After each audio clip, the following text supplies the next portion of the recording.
네, 안녕하세요. 저는 한국농촌경제연구원에 이제 근무 중인 김재희라고 합니다. 제가 이제 강의 내용을 통계 속에서 살아가기라고 너무 구체하게 잡았지만, 사실 그냥 여러분들께 그냥 간단한 통계 이야기 좀 해보고 싶어서 이렇게 잡았고요. 그래서 뭐, 일상 속에서의 이 통계나 아니면은 뭐 통계학이 뭐 어떻게 발전해 왔는지 그런 이야기를 좀 해보려고 합니다. 네, 그래서 이제 제가 준비한 이야기는 이제 통계란 무엇일까? 그리고 우리 주변의 통계학 이렇게 두 가지로 준비를 했고요. 그래서 일단 통계는 무엇일까라고 생각하는데 뭔가 이렇게 좀 소통이 될지는 잘 모르겠는데 혹시 그 통계란 무엇일지 어떤 생각을 하셨을지 모르겠어요. 근데 요즘 제가 생각하는 통계는 정확히는 통계하면 생각하기보다는 이렇게 4차 산업혁명이라고 하면은 좀 통계가 생각나는 것 같아요. 요즘 되게 많이 이슈로 떠오르고 있죠. 이게 4차 산업혁명이 이제 요즘 이제 새롭게 떠오르고 있는 이슈인데, 많이 들어보셨을 거예요. 4차 산업혁명은 이제 그 정보통신 기술의 이제 융합이라고 해서 이제 기존에 있었던 이제 각각의 정보통신 기술들이 이제 융화돼서 이제 어, 이루어지는 기술이라고 볼 수 있죠. 그래서 이렇게 뭐 인공지능이나 빅데이터, IoT, 뭐 클라우드 컴퓨팅, 뭐 자율주행 자동차 이거 외에도 뭐 여러 가지 기술들이 있는데 이 기술들을 이제 실현하는 데 있어서 이제 통계가 사용되다 보니까 요즘 있어서 갑자기 사람들이 이제 통계에 좀 관심을 가지게 되었습니다. 그렇다면 이제 다시 뭐 전 이야기로 돌아가서 이제 뭐 통계가 무엇인지, 통계학이 무엇인지에 대해서 이제 좀 생각해 볼 수 있겠는데요. 제가 일단은 그냥 위키백과에서 그냥 가져온 글이에요. 그래서 그냥 위키백과사전에서 통계학이라고 검색을 하게 되면 뭐 상술적 방법을 기초로 하여 주로 뭐 다량의 데이터를 관찰하고 정리 및 분석하는 방법을 연구하는 수학의 한 분야 이렇게 설명이 되어 있고요. 그다음에 이거를 이제 영어로 이제 statistics라고 검색하게 되면 이제 통계는 이제 데이터의 수집, 구성, 분석, 해석 및 표시와 관련된 분야라고 이제 설명을 하게 됩니다. 근데 저는 이 설명을 보면서 느낀 게, 이 영어로 검색했을 때 통계는 약간 우리가 고대부터 가져오는 이 통계의 의미를 좀 가지고 있어요. 통계는 항상 이 데이터를 수집을 해온 다음에 이제 그걸로 분석하고 그 분석을 해석하는 그런 형태라고 생각을 하시면 되고, 위에 있는 거는 이제 현대에 들어와서 이제 현대 통계학은 좀 더 수학적으로 생각하고 이제 이거 수학적으로 연구하는 그런 거라고 생각하시면 될 것 같습니다. 근데 이렇게 말씀드려도 와닿지는 않으실 것 같아요. 그래서 이제 차근차근 천천히 이제 통계학의 역사를 좀 봐볼까 해요. 일단 통계학의 어원을 제가 한번 준비를 해봤어요. 이게 위에는 이제 둘 다 라틴어인데요. 스타투스라고 있고 밑에는 이제 스타티스타라고 있습니다. 그래서 위에 스타투스는 이제 그 국가를 의미하는 단어고 밑에 이제 스타티스타는 이제 정치인을 의미하는 단어라고 해요. 근데 이 밑에 스타티스타는 또 다른 의미로 이제 국가 업무를 관장하는 사람, 뭐 그런 사람, 그러니까 그런 의미도 있다고 하거든요. 그래서 이제 초기의 통계학은 약간 국가 살림을 꾸려나가기 위해서 이제 필요한 자를 체계적으로 산출해내는 이제 그런 정치 산술이라는 의미가 좀 있었다고 합니다. 그러니까 지금 현재 통계학은 뭐 분석하고 뭐 미래 예측하고 그런 의미가 좀 있지만 옛날의 통계학은 아무래도 이런 정치 활동이었던 거죠. 그래서 이거와 같이 뭐 지금도 현재 뭐 통계청 같은 경우에서는 뭐 인구주택 총조사 아니면 뭐 산업 총조사 그리고 국내 총생산 같은 이런 전체적인 조사를 하잖아요. 그런 게 국가 통계를 많이 생산하고 있는데 초기의 통계학의 영역은 이런 국가 통계의 영역이 좀 더 강했다는 거예요. 네. 그래서 이런 국가 통계 하면은 이 인구조사를 이게 빠뜨릴 수가 없죠. 인구조사 이거 센서스라고 하는데 이 센서스도 어원이 이런 식으로 뭐 라틴어의 뭐 캔시르나 아니면은 뭐 로마의 고대 로마의 뭐 캔수스 이런 얘기가 있는데요. 특히 뭐 캔시르 같은 경우에도 과세라는 의미가 있지만 특히 이 캔수스는 옛날 고대 로마 정책 중 하나인데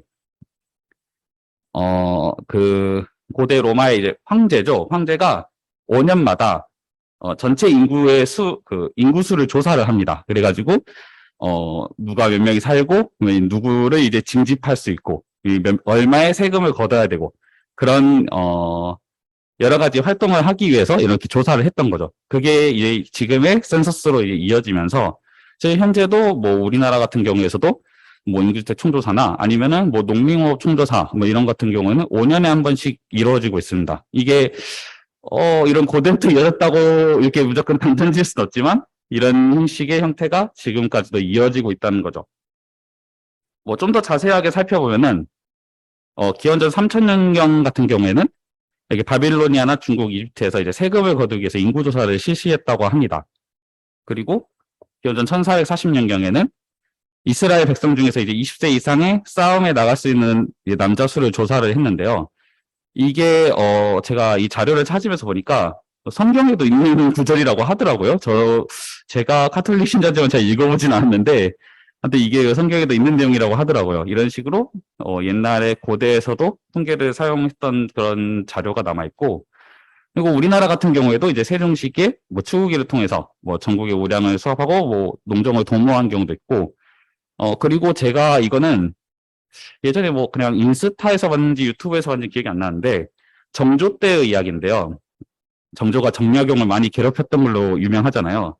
근데 그중 하나가 또 그 전국에 이제 그 나무를 심는 사업이었던 것 같은데 그거를 이제 정리를 해오라고 정약용이 시키니까 정약용이 이제 전국에 자료를 모아보니까 한 술에 담길 정도 자료가 많았던 거죠. 그거를 이제 각 고을마다 자료를 정리하고 그걸 다시 하나의 종이로 정리를 해서 임금에게 이제 그거를 보고를 했다는 그 얘기를 제가 들었던 것 같은데 이것도 어떻게 보면은 옛날부터 있었던 그런 통계학의 전신 같은 거라고 생각하시면 될 것 같습니다. 그래서 계속 반복해서 말씀드리지만 옛날의 통계는 이제 국가 상태를 파악하기 위한 도구에 좀 더 가까웠다. 학문보다는 그런 좀 방법론도 학문이라는 말이겠지만 어쨌든 그런 방법, 도구였다는 거에 좀 집중하실 필요가 있을 것 같습니다. 네. 갑자기 사람이 나와서 좀 놀라실 것 같은데요. 이때부터 어떻게 보면은 진짜 통계학의 시작이라고 할 수가 있어요. 이때는 이제 17세기에 영국에서 발생한 이런데요. 이 존 그란트라는 사람은 사실은 통계학자이기도 했지만 상인이었어요. 그래가지고 이 사람은 이제 정치 산술학파의 이제 대표적 인물이라고 제가 정하는데 이 정치 산술학파를 쉽게 생각하면은 미술로 생각하면은 뭐 입체파, 뭐 야수파 이런 것처럼 그냥 이 정치 산술학을 연구했던 사람들이라고 생각하시면 될 것 같아요. 그래서 이 사람은 이제 최초로 사망표를 작성하고 뭐 이런 그 인구 조사를 하는 뭐 연구 성과를 보여주었는데요. 여기 보시면 이 최초 사망표 작성이 이렇게 된 배경이 있어요. 왜냐하면 이때 당시에 영국은 그 흑사병으로 굉장히 고통을 받고 있었거든요. 그래서 런던만 해도 막 사람들이 다 죽어나가는 거예요.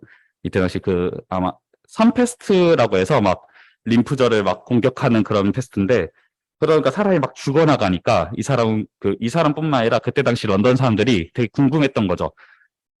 사람이 몇 명이나 죽어나는지 사람이 죽어나는 걸 궁금하다 보니까 이러면 우리 도시가 유지될 수 있을까라는 궁금증이 생기잖아요. 그래서 그러면은 이제 출생하는 사람은 그러니까 출생아 수는 몇 명이나 되는지 출생하려면 결혼을 또 해야 되잖아요. 그럼 결혼한 사람은 몇 명인지 이게 좀 궁금하게 되는 거예요. 그런 사회적 배경이 이런 전치 산술학을 나타나게 되는 이런 배경이 되었다고 생각하면 될 것 같아요. 그래서 이 존 그란트는 이 상황표를 작성하고 연구를 하면서 이제 런던 인구수가 궁금했었잖아요. 근데 줄어들지 않는 거예요.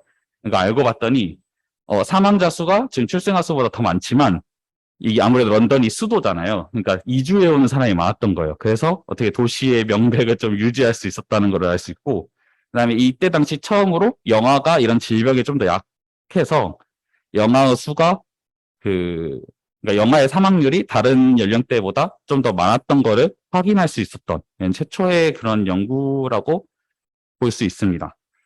그리고 그래서 여기 제가 굵은글씨로 정했던 이거 사망표에 관한 자연적 정치적 재관찰이라는 책이 이제 이 사람이 유명한 저서인데 제가 밑에 잘 보이실지 모르겠지만 윌리엄 패티경이 공자라고 적혀 있잖아요.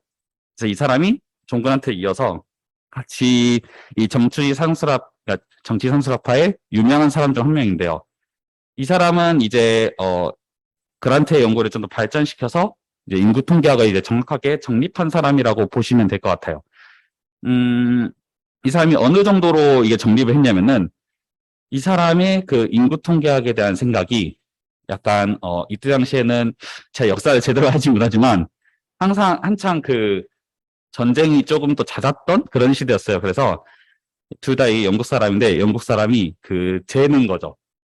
그 옆 나라 이제 네덜란드나 프랑스에 대해서 우리가 이 사람들을 이길 수 있을까? 이게 되게 궁금한 거예요. 그래서 지금 우리가 가지고 있는 이 재정만으로 그 영국과 프랑스를 이길 수 있을까가 궁금하다 보니까 최초로 이제 국민소득을 체계적으로 측정을 해보려고 시도를 하게 되는 거예요. 그리고 이런 그 자원 같은 거에 그런 재고라고 할까요? 그런 재고 상황 같은 거 아니면 뭐 우리의 그런 그 벌어들이는 그런 그러니까 능력 그런 거를 좀 파악할 수 있게 되니까 영국이 차후에 뭐 대영제고 이런 식으로 그러니까 좀 더 선진국 반열에 오를 좀 더 빠르게 오를 수 있는 그런 계기가 될 수 있었죠. 그리고 뭐 밑에 이거는 뭐 인구 통계학 하면서 뭐 이 사람이 이렇게 말을 했다고 하는데요. 그래서 저도 이거 한번 적어봤고, 그때 당시에는 지구상 인구가 4억 명밖에 안 됐다고 하더라고요.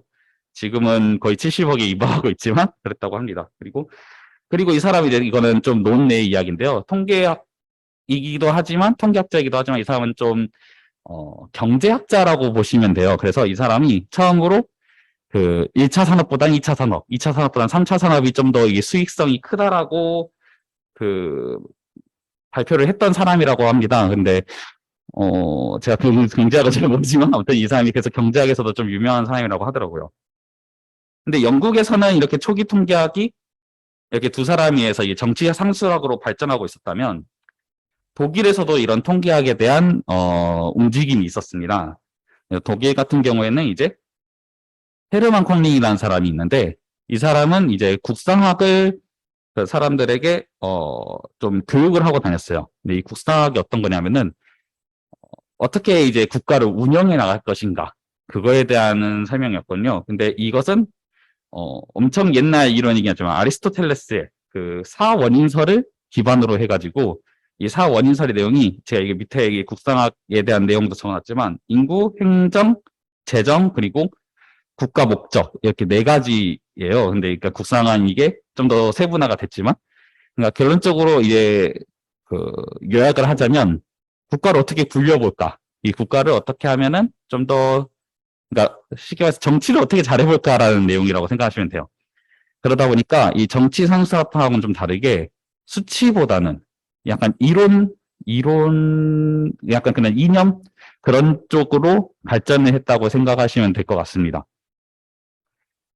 그리고 이 콘링에 이어서 이제 고트프리트 아헨발이라는 사람이 이 사람이 이제 콘링으로부터 이제 바톤을 이어받아서 똑같이 이제 독일의 이제 통계학에 대해서 처음에 연구를 했던 사람인데 이 사람은 이제 최초로 이렇게 스태티스틱이라고 명칭한 사람인데 아마 이게 스태티스틱이라고 잘 읽는지는 잘 모르겠어요. 이게 독일어거든요. 그래서 실제로 지금 독일은 통계라는 단어를 이 단어를 쓰고 있어요. 지금도요. 그러니까 최초로 명칭한 사람이라고 이 사람은 좀 알려져 있는데 하지만 그때 당시에 이렇게 똑같이 이름은 불렸지만 그냥 국상학의 다른 이름에 지나지 않았었어요. 이때 당시에는요. 그냥 원래 그냥 정치적인 이런 활동인데 그냥 통계학이라고 불렸던 거죠. 그래서 이때 독일에서의 이 초기의 통계학은 조금 지금 우리가 지금 현재 하고 있는 통계보다는 약간 이 통계의 그 국가적인 쓰임 그런 쪽에 좀 더 가까웠다고 생각하시면 됩니다. 실제로도 이 그 아엠발은 이런 얘기를 했었어요. 이 통계는 정치의 영역이다. 그래서 좋은 정치를 하려면 좋은 통계가 필요하다. 뭐 이런 식으로 얘기를 했다고 하더라고요. 그래서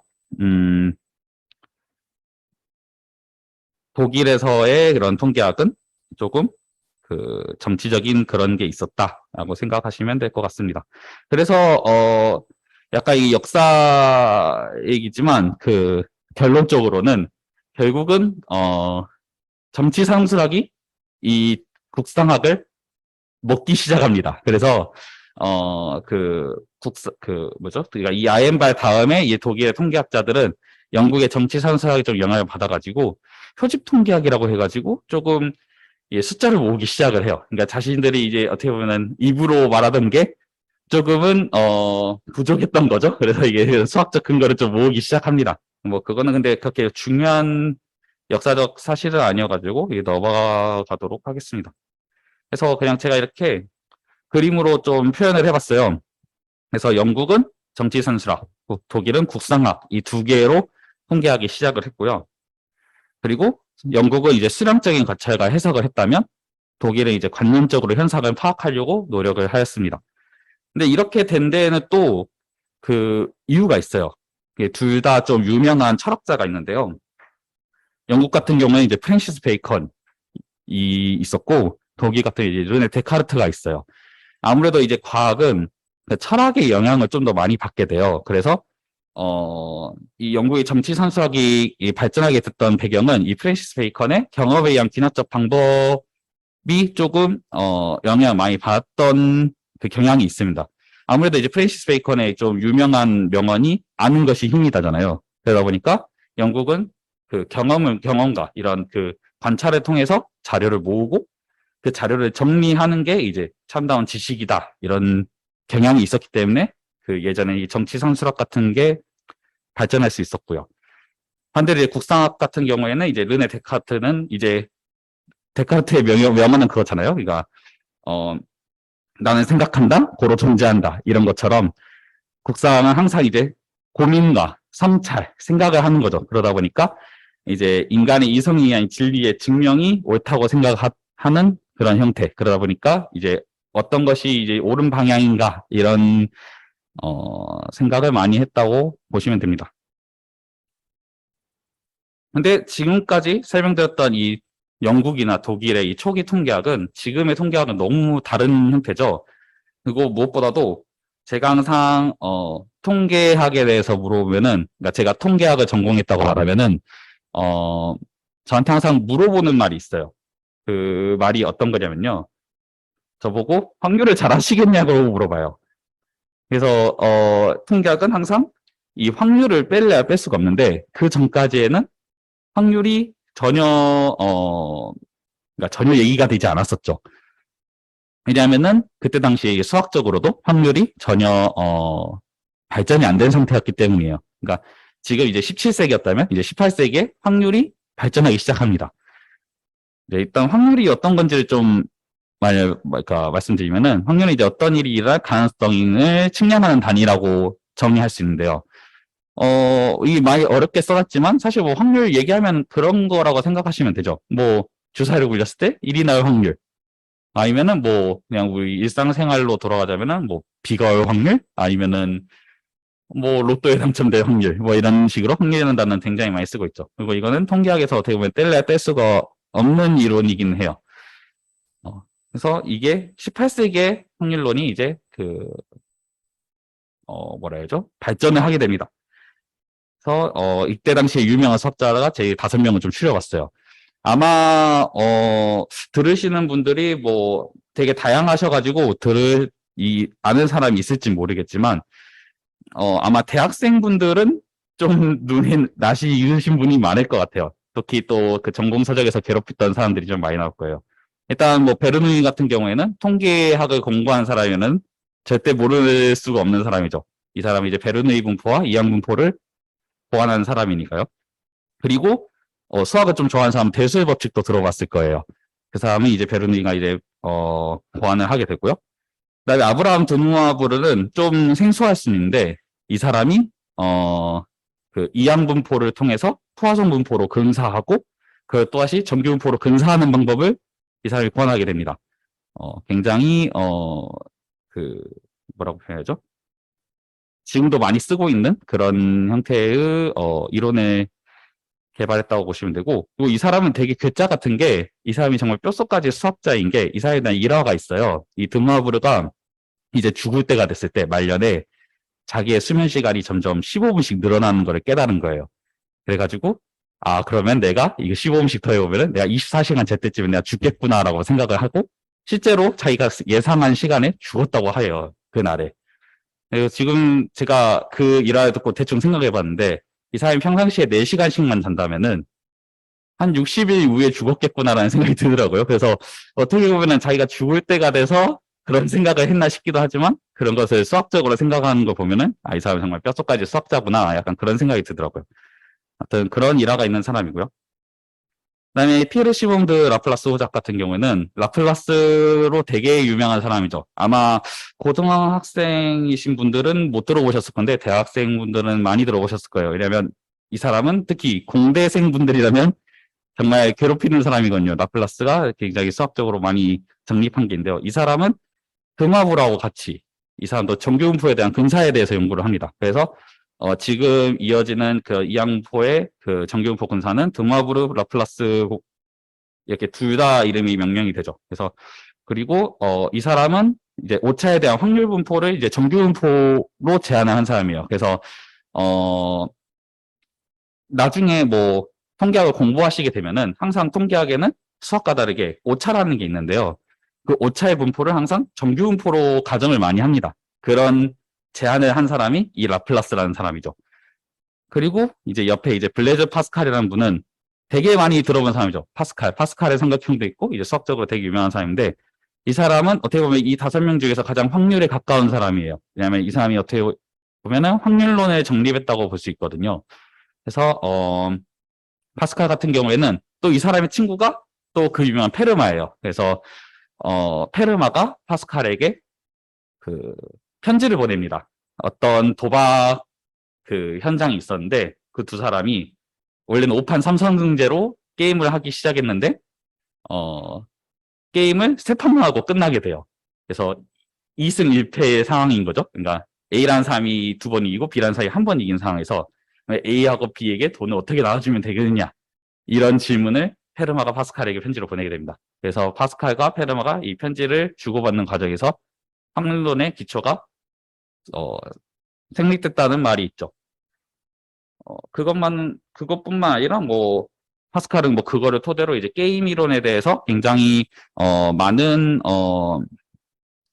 그 뭐라고 해야죠? 그 정립을 많이 했다고 합니다. 네.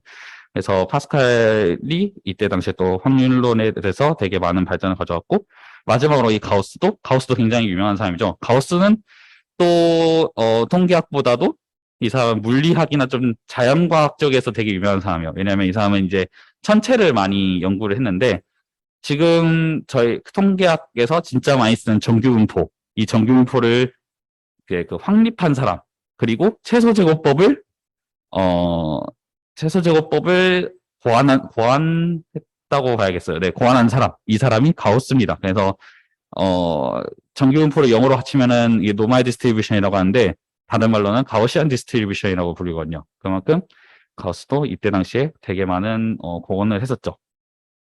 그래서 이제 이게 어떻게 보면은 이제 17세기부터 18세기, 그래서 19세기 넘어갈 때쯤까지 이런 수학의 발전이 있다 보니까 통계학이 이제 드디어 수학적인 면모를 보이게 됩니다. 그래서 19세기 초에 이제 수리통계학이 등장하기 시작해요. 이 수리통계학의 이제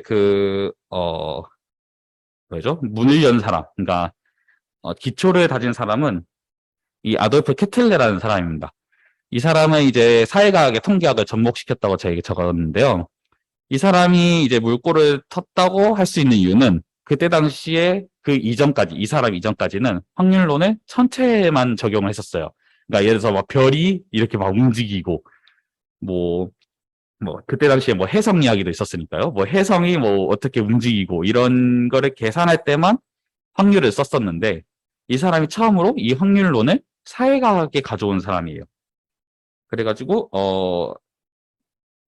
이 사회과학에 가져오면서 이 사람은 이 평균이라는 개념을 처음으로 정립을 하게 되는데요. 이 평균이라는 단어가 쉽게 말해서 대표값을 생각하면 돼요. 이 대표값이 뭐 지금 현대 와서는 평균, 뭐 중위수, 뭐 최빈값 이런 식으로 말 그대로 대표하는 수, 이 그룹을 대표하는 수란 말이에요. 그거를 처음으로 제시한 사람이 이 케틀레입니다. 그래서 지금 현재도 되게 많이 쓰고 있는 우리의 그 평균, 이거를 어떻게 보면 이 사람이 제일 먼저 제안했다고 볼 수 있는 거죠. 물론 그 전에도 많이 있었겠지만, 이런 그 이론적으로 제안한 사람, 이 사람이라고 보면 돼요. 그래서 이 사람 같은 경우에는, 음, 이런 말을 했어요. 어떤 집단에 대한 그 데이터가 있는데, 그 데이터를 전부 다 모아서 평균을 내면은, 개인에 대한 성향은 점점 줄어들고, 이제 집단에 대한 이 성향이 드러나게 된다. 이런 식으로 말을 하게 됐어요. 그래서 이 사람은 그런 평균에 대한 중요성을 얘기했고, 근데 이게 또 그 뭐라 하죠? 이 정치적이라기보다는 이게 그런 사회 분위기에 있어서 되게 그 의미가 있는 게, 이때 당시에 프랑스 혁명이 일어나고 이게 점점 막 민주주의가 막 불러 일어나는, 약간 평등으로 점점 가는 막 그런 상황이었어요. 그러다 보니까 이런 이론도 예전에라면은 생각할 수 없는 이론이죠. 아무래도 그 귀족이 있고 천민이 있는 그런 신분 사회에서 갑자기 우리는 이런 대표가 그냥 평균이다. 그래서 가운데 값이 이 우리의 집단을 대표할 수 있다라고 하는 말이 이전에 있었던 그런 좀 신분제하고는 좀 다른 그런 양상을 보였던 거죠. 그래서 되게 센세이션한 그런 이론을 어, 말했던 사람이라고 볼 수 있습니다. 그리고 이건 여담인데요. 케틀레는 사실 통계학에서도 유명하지만 우리들은 되게 다른 거를 뭐라고 하죠? 그러니까 다른 걸로 이 사람은 접할 수 있는데, 이 사람이 BMI 지수를 개발했다고 해요. 우리 그 체지방 지수 알죠? 그러니까 몸무게랑 키로 계산하는 거. 그래서 우리가 지금도 쓰고 있는 이 BMI 지수를 이 사람이 개발했다고 하더라고요. 이런 식으로 되게 많이 공헌한 사람이다. 그리고 이 케틀레는, 그러니까 이 19세기 초에 이 케틀레는 이런 평균의 이야기를 많이 했지만, 이 통계학의 역사는 평균으로만 가지는 않습니다. 그러니까 이 평등으로만 가지 않아요. 왜냐면 이때 이 19세기 말에는 어떤 이론이 이게 그 부상하게 됐냐면, 우생학이라는 게 부상하게 됐어요. 이 우생학이 어떤 거냐면, 생물학하고 비슷한데 이 밑에 적은 것처럼 종의 형질을 인위적으로 육종해서 우수한 종을 만들려는 학문이에요. 그러니까 요즘 같은 경우에는 그 인재를 양성한다고 생각했을 때 교육을 하잖아요. 그러니까 어떤 사람을 키운다라는 개념이라면, 이때 당시에는 우수한 사람을 하기 위해서는 키우는 게 아니라 애초부터 우수한 사람을 만들자라는 개념이라고 생각하면 돼요. 그래서 약간 가축처럼 이 우수한 유전자만 골라가지고 사람을 만들어보자. 이게 우생학이고요. 사실 이때 이 우생학이 지금은 사장이 됐어요. 그러니까 왜냐하면은 나치의 홀로코스트가 이 우생학을 그 명분으로 그 유대인들을 다 학살을 했었거든요. 그것 때문에 이제 우생학 얘기를 들었을 때 지금도 사람들 약간 거부감이 있는 사람들도 있고, 약간 별로 좋지 않게 생각하는 사람도 있지만, 근데 이때 당시에는 여튼 과학의 한 분야였어요. 그래가지고 이 우생학의 연구가 많이 이루어졌고, 통계학은 이 우생학을 통해서 같이 발전을 하게 됩니다. 그래서 이제 우생학 하면은 우생학의 그 시조가 있어요. 그 우생학의 시조가 누구냐면은 이 프랜시스 콜턴이라는 사람입니다. 아마 통계학을 공부한 사람들은 되게 많이 들었을 거예요. 이 사람은 회귀 분석을 창안한 사람이거든요.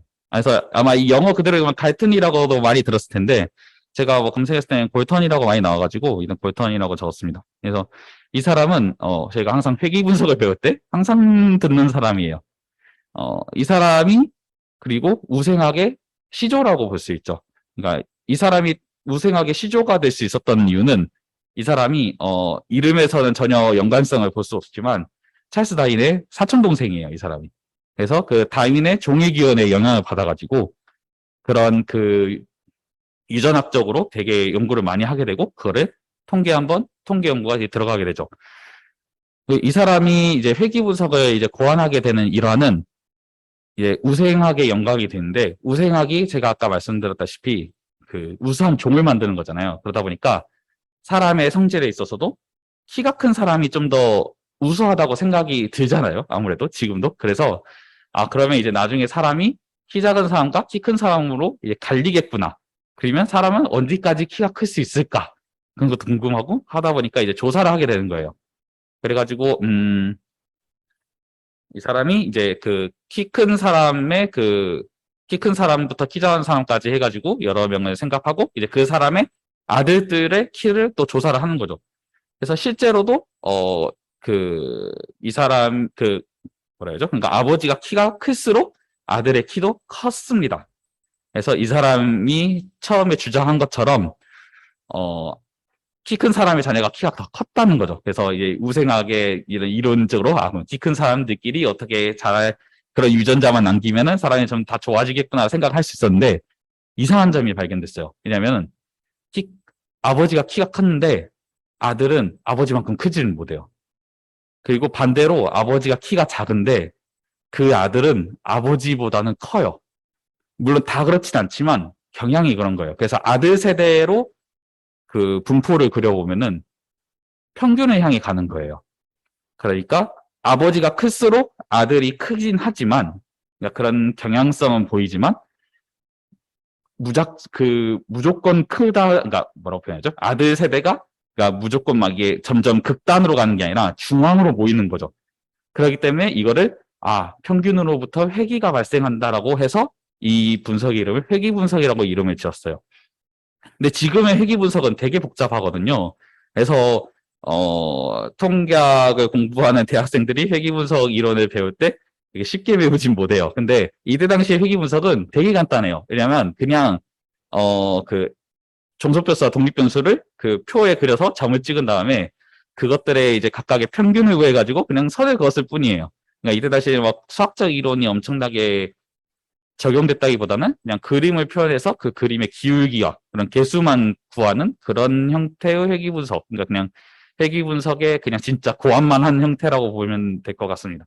그래서 이런 프랜시스 골턴이 그러면서 이제 현대 통계학의 이제 기초를 닦았던 그런 일화가 있었고요. 그다음에 이 사람의 제자라고 봐야 될 것 같아요. 그러니까 이 사람의 이론을 이어간 사람, 그 사람이 이제 칼 피어슨이라는 사람이에요. 이 사람도 되게 많이 들어봤을 거예요. 왜냐면은 이거는 아마 통계학을 전공하시지 않더라도 좀 통계학을 써보셨더라면은 들어봤을 거예요. 왜냐면 이 사람은 그 유명한 상관 분석을 개발한 사람이거든요. 피어슨의 상관계수는 언젠가 한 번씩은 들어봤을 거예요. 그리고 이 상관 분석을 개발하면서 이런 카이제곱 검정 같은 경우도 고안을 하게 됩니다. 이 사람이 얼마나 또 뛰어난 사람이냐면은 이 사람이 이제 최초의 통계학과를 성립을 해요. 이 UCL, 이 유니버시티 칼리지 런던에 응용 통계학과를 세계 최초로 만들게 됩니다. 그리고 이 사람이 초대 교수예요. 그만큼 이 현대 통계학에 엄청난 영향력이 있는 사람이고요. 그리고 이 사람이 이제 상관 분석을 이게 도입하게 된 그 일화는 이제 골턴의 어떻게 보면은 그 명맥의 사상을 이어갔다 했잖아요. 근데 골턴이 아무래도 그 회귀 분석을 하는데 이 회귀 분석이라는 게 아무래도 이 변수들 간에 그래도 연관성이 있어야지 분석의 의미가 있었던 거예요. 근데 이 연관성을 어떻게 알아볼 수 있을까? 그거에 대한 이제 고민을 하다가 이 칼 피어슨에게 그거를 의뢰를 하게 되고 이 피어슨이 거기에 대해서 이제 개발을 하게 됩니다. 그래서 이 피어슨이 상관 분석을 개발하기 전에도 그 상관계수를 구하는 그 방법은 있었다고는 하는데 아무래도 이 우생학에서 나오다 보니까 항상 양의계수를 갖다고 해요. 그 상관계수가요. 근데 이 칼 피어슨이 그걸 이제 뒤집고 이제 음의 상관관계도 있는 그러니까 양과 음과 그런 상관계 전부 다 가지는 그런 상관분석을 처음으로 고안을 했다고 합니다. 그러면서 이제 이 상관분석의 좀 중요성이면서도 이게 그 주의해야 될 점이 이 상관 분석은 이 두 변수의 이제 그 연관성만 보는 분석이거든요. 근데 제가 석사 시절에 그 통계 의뢰를 많이 받았었는데 그때 항상 의뢰했던 그 잘 모르시고 물어보셨던 것 중에서 상관 분석의 결과로 이 두 변수의 그 인과관계를 설명하시는 경우가 있었어요. 근데 상관 분석은 이 두 변수의 인과관계는 알 수가 없고 그냥 이 두 변수가 그냥 서로 그 연관이 있다는 것만 알 수 있고 어, 그 변수의 인과관계를 알려면 예를 들어서 x라는 변수가 y라는 변수에 영향을 준다는 걸 알려면은 회귀 분석을 해야 되는 거죠. 근데 이 회귀 분석을 하려면은 이 상관 분석이 먼저 선행돼야 된다는 거. 예, 이런 거를 알아두시면 좋을 것 같습니다. 그래서 이렇게 칼 피어슨과 볼턴 이 두 사람에 의해서 이제 현대 통계학의 기초가 다져지고 그다음에 칼 피어슨이 이렇게 상관 분석도 도입하고 하면서 이제 기술 통계학의 그 기초가 확립이 되었습니다. 그리고 이제 이 피어슨의 이제 제자가 나오겠죠. 그래서 이제 피어스의 제자가 이제 윌리엄 실리 고셋이라는 사람이에요. 이 사람은, 되게 말끔하게 생기셨는데, 이분은 어떻게 회사원이에요. 이분은, 학자긴 하지만, 그러니까 약간, 완전 막 그런 대학의 그 교수나 그런 사람이 아닌, 뭐라 해야죠? 회사원인데, 왜 회사냐면 이 사람은 기네스사에서 일했거든요. 그러니까 그 맥주회사 아시죠? 그 기네스 맥주회사에서 더블린 양조장에서 일을 하고 있었어요. 그래서 이 사람은, 이 사람의 주요 연구 분야가 어떻게 하면 이제 그 맥주의 효모균, 이런 관련된 연구. 그 다음에 이제 밀수확량, 이 밀수확을 해서 이제 맥주를 만들어야 되니까요. 근데 이 연구들이 다 하다 보니까 표본의 수가 많지 않은 거예요. 그래서 지금까지 통계가 항상 이 자료의 양을 기반으로 대표본을 가지고 이 항상 분석을 해왔었는데 그런 이론들이 지금까지 안 맞는 거죠, 이 사람은. 그래가지고 이 사람이 그러면 소표본 이론을 한번 연구해보자 해서 연구를 하게 되고 그렇게 해서 이 사람이 T분포를 고안하게 됩니다. 근데 기네스사가 회사잖아요. 그래서 이 사람이 논문을 낼 수가 없는 거예요. 왜냐면 영업 비밀이 되니까요. 회사 입장에서 뭔가 좋은 거 하나 이론이 나왔는데 이거 공개하는 거를 좋아하지 않잖아요. 그래서 이 사람이 스튜던트라는 필명으로 내게 됩니다. 그래가지고 이 분포의 이름이 후에 이제 스튜던트 T분포라고 해서 불려지게 되죠. 그리고 이 사람으로 인해서 이제 소표본에 대해서 이제 사람들이 관심을 가지게 되고 이게 지금 현재에서도 되게 많은 사람들이 연구하고 있는 추론 통계학으로 발전을 하게 됩니다. 그런데 이거는 여담인데요. 이 사람은 아까 피어슨으로부터 좀 그래도 공부를 그러니까 제자라고 했는데, 피어슨에게는 그렇게 인정을 받지 못했다고요. 왜냐면은, 피어슨은 우생학자잖아요. 그러다 보니까 항상 이 대표본 이론에 굉장히 빠져 있어가지고, 이 사람이 소표본으로 논문을 쓰니까 되게 안 읽고 왔던 거죠. 자신의 그런 연구하고 달랐으니까요. 그래서 굉장히 좋게 보진 않았지만, 나중에는 결국 볼턴과 피어슨이 만든 학술지에 이 사람의 논문이 올라가는 등이 뭐 그렇게 좋게 풀렸다고 합니다. 그리고 그 다음이 이제 지금 현대 통계학에서 가장 큰 영향력을 줬던 로드 피셔라는 사람인데요. 저는 옛날에 이 대학생 때 그냥 우스갯소리로 동기들한테 이런 얘기를 했었어요. 제가 만약 타임머신을 타고 과거로 돌아갈 수 있다면은 그거 살인이 허용이 된다는 이 로드 피셔를 꼭 제가 어떻게든 할 거라고 제가 항상 그냥 농담으로 얘기했었는데요. 그만큼 이 사람이 통계학에 영향을 준 영향이 엄청나게 큽니다. 그렇기 때문에 후에 통계학을 공부하는 학생들은 이 사람 때문에 고통을 많이 받고 있죠. 이 사람은 소표본을 기초로 둔 추론법 확립이라고 제가 적었는데 이 사람이 만든 모든 이론을 지금 대학 과정에서 배운다고 생각하시면 될 정도로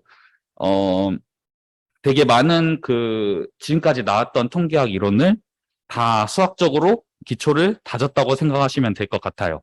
그래가지고 F분포를 비롯한 이게 표본 상관계수, 표본 회귀계수 이런 통계학 분포를 유도했다고 할 수 있고 아까 전에 말씀드렸다시피 골턴이 회귀계수, 그러니까 회귀 분석을 고안을 했지만 굉장히 수학적이지 못했다고 했잖아요. 이 피셔가 그거를 완성했다고 생각하시면 됩니다. 이런 표본 회귀계수 같은 거를 이제 하면서요. 그래서 나중에 뭐 아마 회귀분석 이름만 들어보셨고 막 자세히 잘 모르시는 분들도 많으시겠지만 이런 회귀분석을 대한 이론은 이 사람이 다 정립했다고 생각하시면 돼요.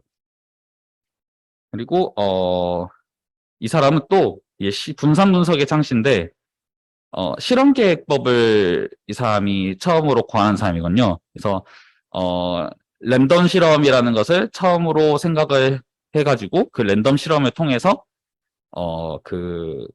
결과를 뽑아내고 그 결과를 통해서 그러니까 그 실험 결과를 통해서 우리가 원하는 그런 이론을 뽑아내는 이런 실험 계획법을 처음으로 고안하고 그 실험 계획법에서 이제 결과값을 내기 위해서 그런 비교 방법이 이제 분산 분석이 나오게 됩니다. 그래서 분산 분석과 이제 실험 계획법은 이제 항상 같이 배우게 되는 이유가 이런 이유 때문이죠.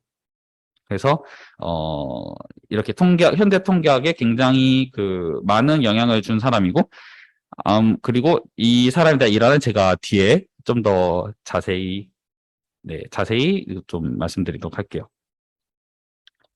네. 그리고 이제 현대 통계학의 이제 사람에 대한 설명은 이게 마지막인데요.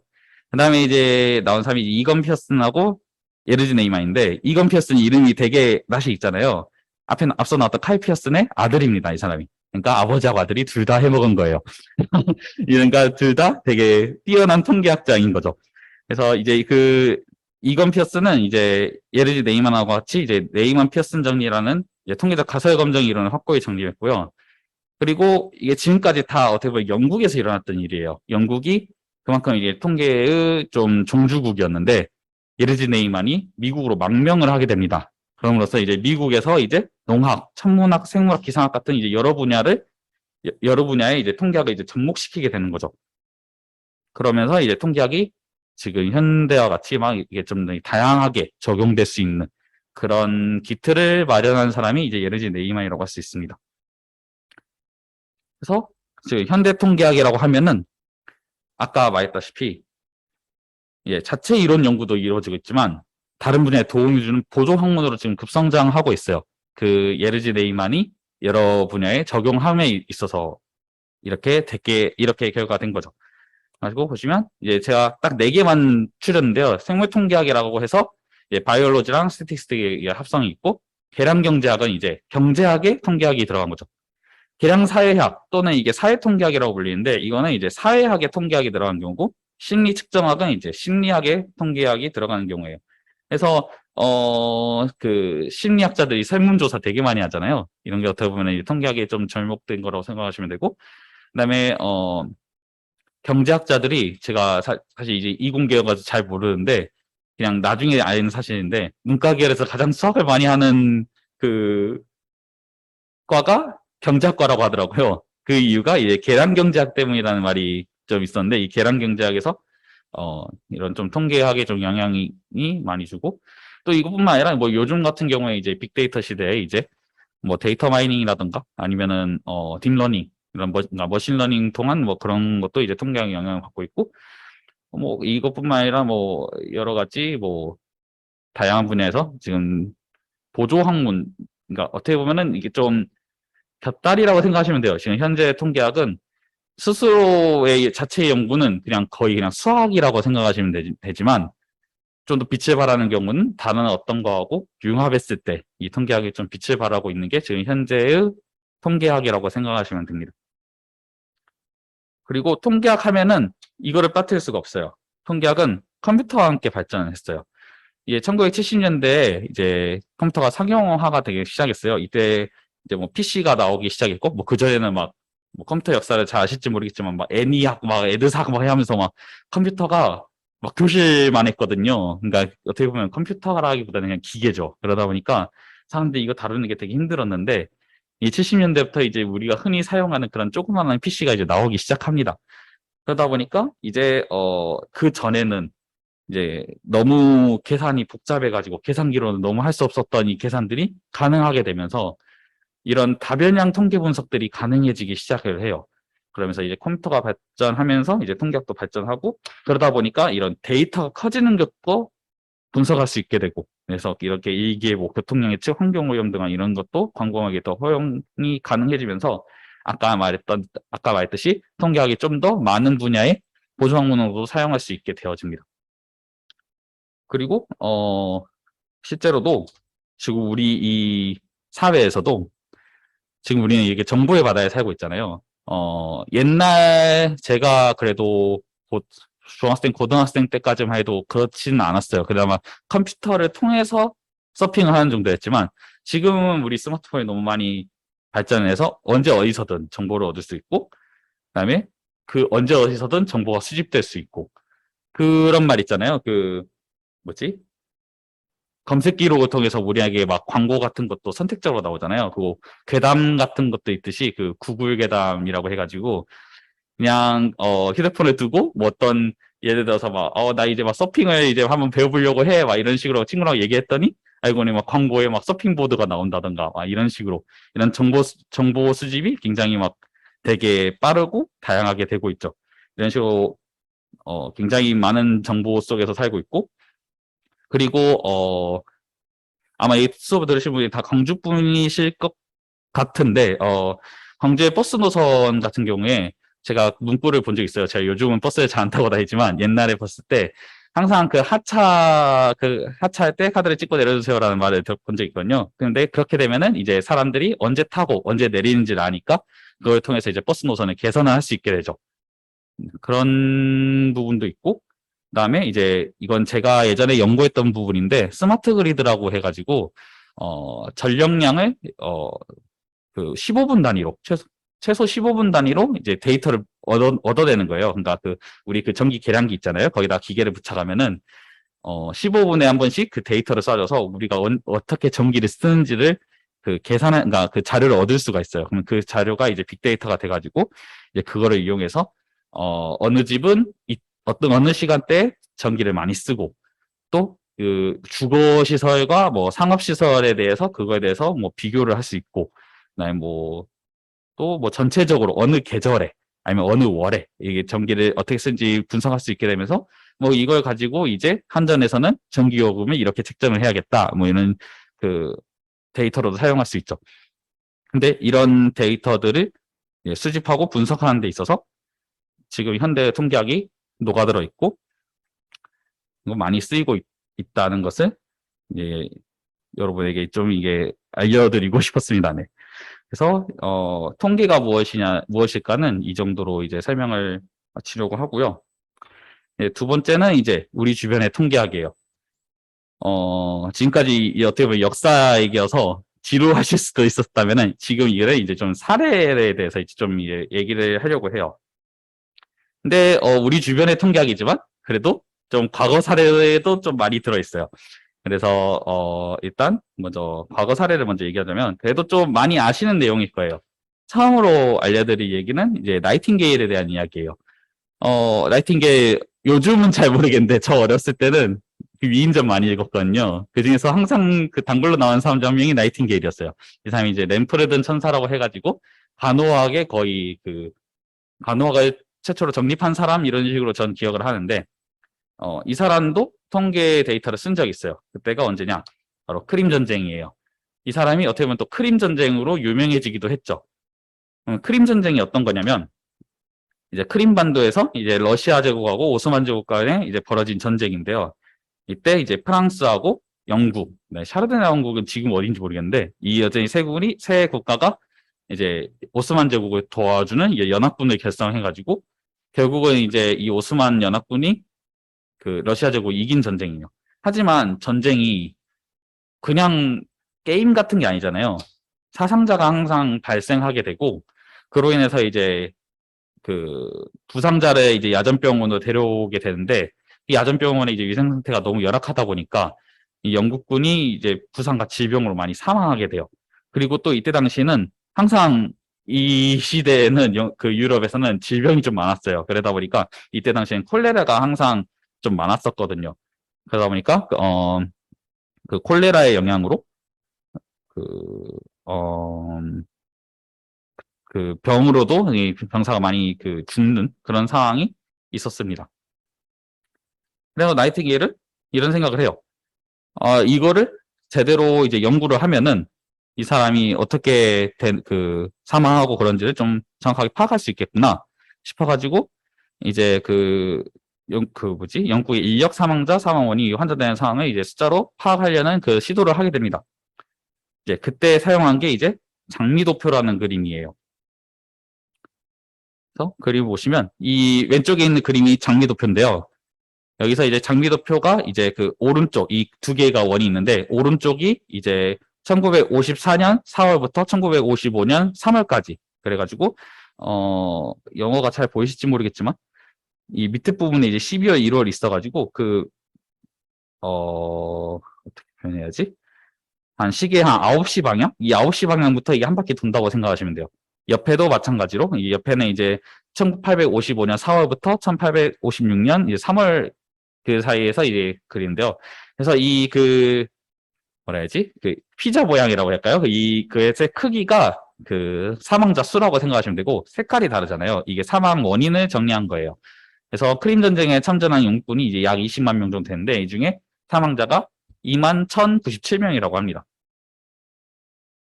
그런데 사망 원인은 계산해 보니까 2,755명은 전쟁 작전 중에 사망을 했어요. 근데 2019명은 상처 후유증으로 사망을 합니다. 그런데 16,323명이 각종 병으로 사망했어요. 그러다 보니까 전쟁 작전과 상처 후유증으로 사망한 사람은 4,700명 정도인데 오히려 더 많은 사람이 병으로 사망하고 있었던 거죠. 그래서 상처 후유증이 원인인 사람이 9.6%인 데 비해서 각종 병으로 사망한 경우가 77.4%인 걸 확인합니다.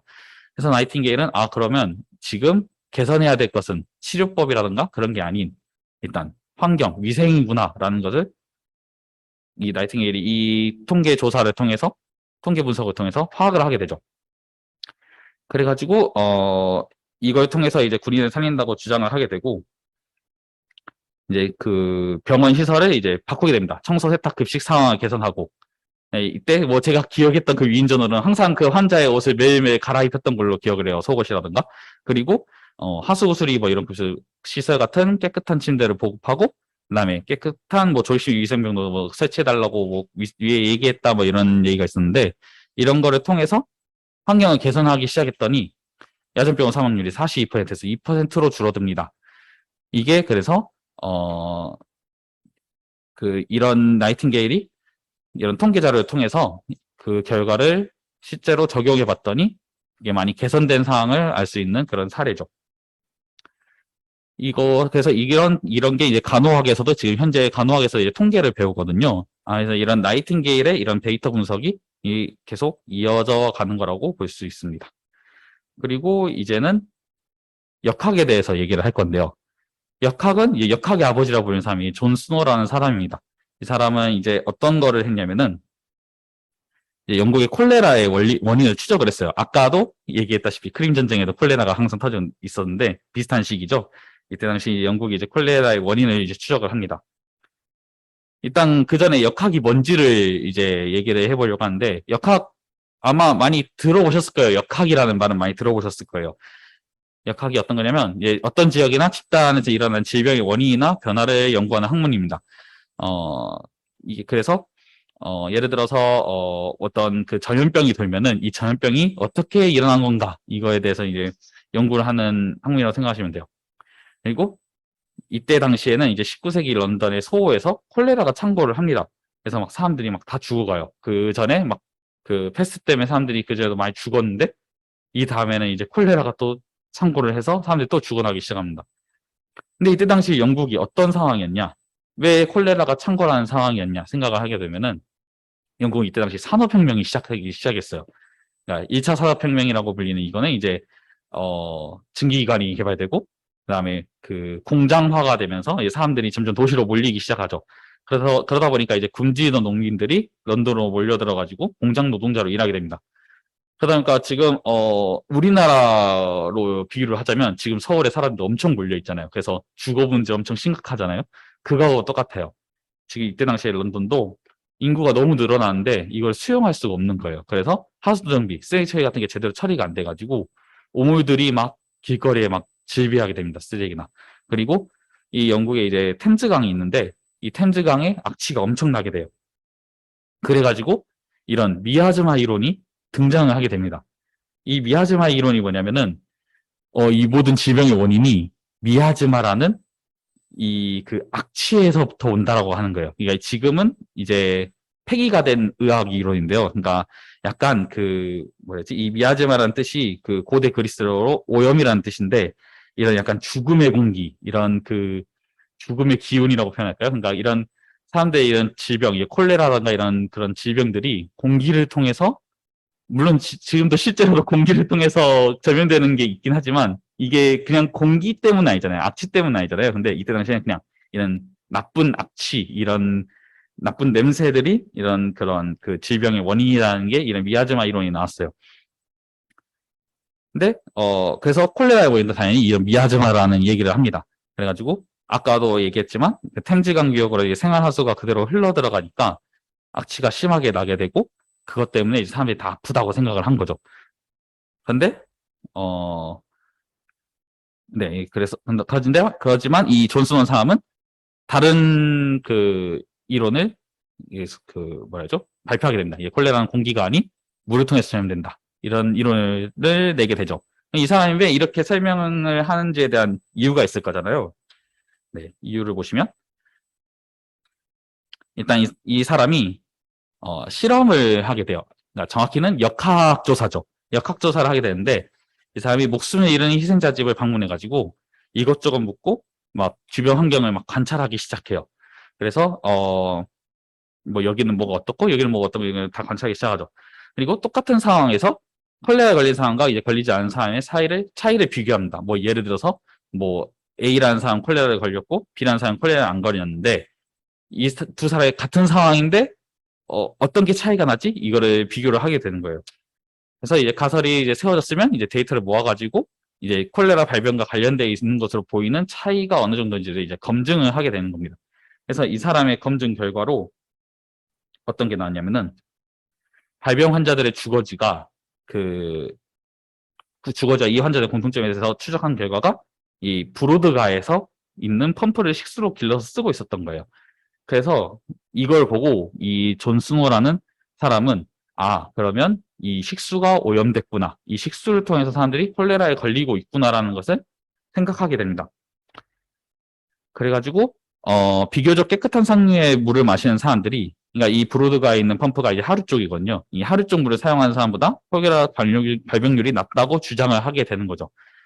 그래서 이거를 통해서 이 사람 역학을 통해서 개선 사항을 발표를 했고 그로 인해서 콜레라가 개선이 될 수 있었지만 사실 이때 당시에는 이 사람의 의견은 묵살됐다고 해요.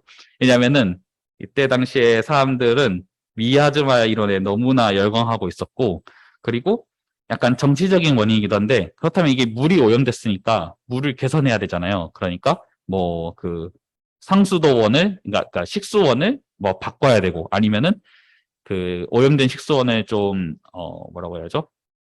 정화하는 그런 작업이 있었는데 그게 다 비용이 되잖아요. 그러다 보니까 이 사람들은 이 사람의 의견을 묵살하고 이건 다 미아즈마 때문이야라고 했지만 결국 이 콜레라가 개선되지 않고 이 사람의 이론이 좀 더 부상하게 되고 나중에 이 사람의 그 이론이 정확하게 그 뭐죠? 인정을 받게 되는 거는 30년 후까지는 아니지만, 그러니까 30년 후에 세균이 발견됐다고 해요. 이 사건 이후. 그래서 그때 콜레라균이 발견이 되면서, 정말 존 스노우의 말처럼 미아즈마 따위가 아닌, 이런 물에 의해서 그때 당시에 콜레라로 많은 사람들이 죽었구나라는 것을 그때 많이 알았다고 합니다.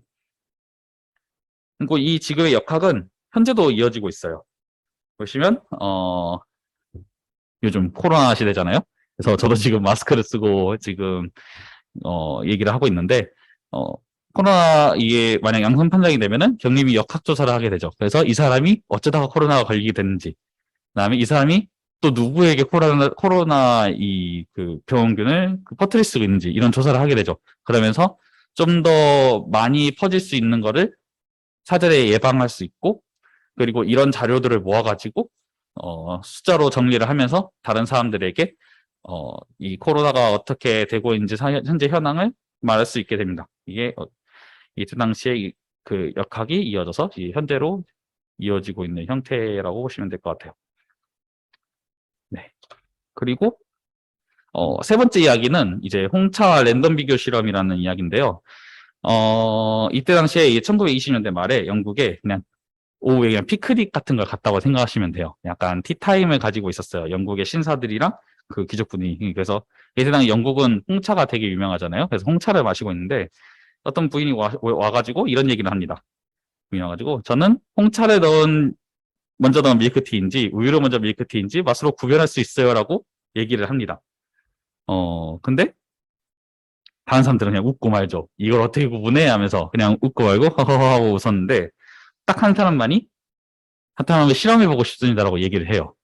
누가 봐도 되게 비호한 사람이죠. 아무도 그 예스라고 안 하는데 혼자 예스라고 하고 있잖아요. 이 사람이 바로 피셔예요. 제가 아까도 얘기했던 굉장히 통계학에 영향을 너무 많이 준 사람. 이 피셔가 그 부인의 말을 듣고 랜덤 비교 실험을 통해서 문제를 해결해 봐야겠다고 생각을 해요. 그래서 이게 어떻게 보면 이제 그 실험계획법의 시초가 되었죠. 그래서 이 사람은 홍차 8잔을 준비를 하게 됩니다. 그래가지고 홍차를 먼저 따른 밀크티 4잔과 우유를 먼저 따른 밀크티 4잔을 준비한 다음에 이거를 무작위로 섞어요. 그래가지고 이 부인이 이 홍차를 그냥 내키는 대로 그냥 아무 잔이나 집어가지고 먹습니다. 그래가지고 이거는 홍차를 먼저 따는 거야. 이거는 우유를 먼저 따른 거야. 그냥 그 답을 적게 돼요. 그래가지고 실제로 이 사람은 이 8잔을 전부 다 맞췄다고 하더라고요. 이게 뭐 대로 내어진 거 아니고 그냥 구전되는 이야기라서 확실하지 않지만 맞췄다고 하는데 이게 어떻게 확률적으로 계산을 해보면 8잔 중에서 4잔을 고를 조합의 수가 70개예요.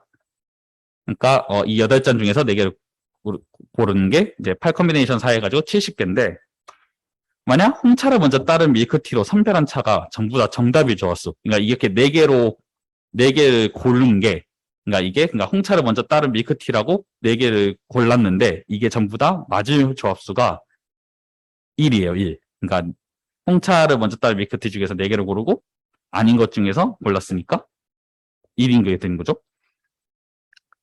그래서 D분이 정답을 맞춘 확률이 70분의 1이어가지고 1.43%가 됩니다. 그러면은 통계학에서는 보통 유의수준 0.05라고 해서 5% 이내면은 맞다고 쳐주거든요. 이 사람은 엄청나게 유의한 수준으로 잘 맞추고 있는 거죠. 그래가지고 피셔는 이 부인은 홍차를 먼저 따른 밀크티와 우유를 먼저 따른 밀크티를 구분할 수 있는 능력을 가지고 있다라고 판단을 하게 됩니다. 그래서 이런 일화가 아까도 말했듯이 이제 실험계획법의 시초가 됐고요. 그리고 그때 당시 사람들이 되게 웃고 그냥 넘겼었는데 되게 재밌는 사실이 이제 2003년에 밝혀지게 되는데요. 그 영국이 아까도 말했다시피 홍차에 되게 일가견이 있다고 했잖아요. 그래서 2003년 영국 왕립화학협회에서 이 홍차에 대한 그 기사를 쓰게 됩니다. 그래서 이 기사 내용이 그러니까 밀크티를 만들 때는 우유를 먼저 따르고 홍차를 따야 한다고 해요.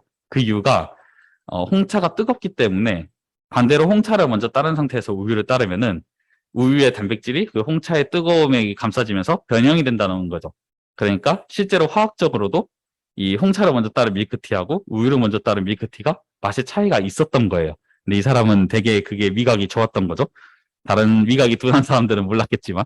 그래서 이게 밝혀지면서 되게 이 일화가 더 재밌는 일화가 되었는데 피셔는 이런 식으로 실험계획법을 처음으로 생각을 해내고 이거를 이제 정리를 해서 지금의 실험계획법이 되었습니다.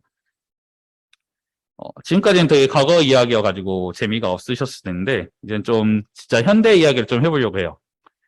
처음으로 이제 제가 얘기할 현대 이야기는 생물정보학이라는 이야기인데요.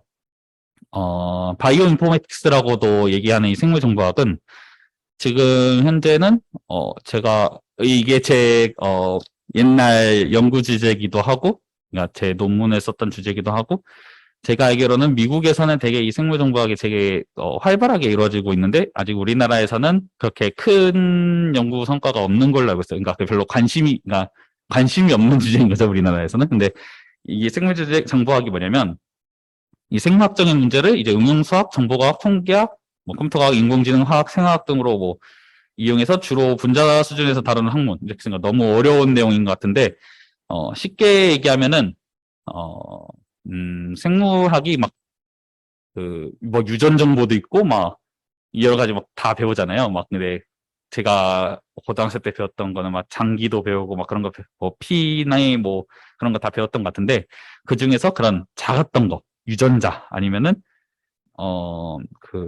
대사물질 아니면 단백질 이런 거에 초점을 맞춘 학문이라고 생각하시면 돼요. 그리고 그거에 대한 그 물질들을 이제 어떻게 하면 구분할 것인가 그거에 대해서 초점을 맞춘 학문이라고 생각하시면 되고 이 생물정보학 하면은 이 오믹스 데이터를 항상 얘기를 해요. 약간 꼬리표처럼 따라오는 그 데이터인데 이 오믹스 데이터는 이게 대사체학, 유전체학, 단백질체학, 그 전사체학 보시면은 끝에가 오믹스로 끝나요. 그래서 이 데이터를 오믹스라고 부르는데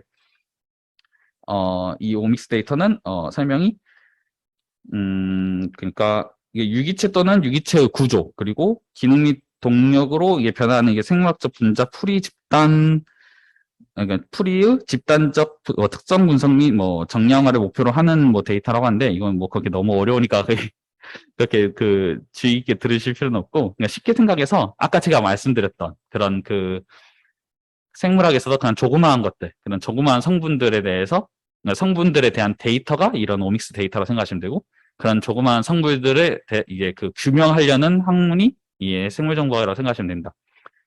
그래서 이런 생물정보학이 이렇게 설명 너무 어려우니까 예를 하나 들어드리자면 와인 있잖아요.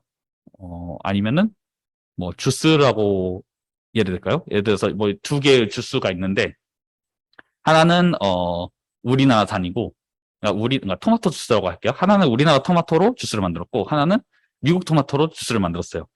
근데 이게 그 뭐 이건 그냥 가정이에요. 그냥 그렇다는 게 아니라 가정인데 미국 토마토에서 나온 주스가 우리나라 토마토 그러니까 미국 토마토 주스에서 나왔던 그러니까 뭐야 말이 이거였는데 미국 토마토로 만든 주스가 우리나라 토마토로 만든 주스보다 뭔가 그 품질이 떨어지고 어떤 심각한 좀 그 뭐라죠? 그 질병을 초래하는 뭐 어떤 그런 사례가 나왔어요.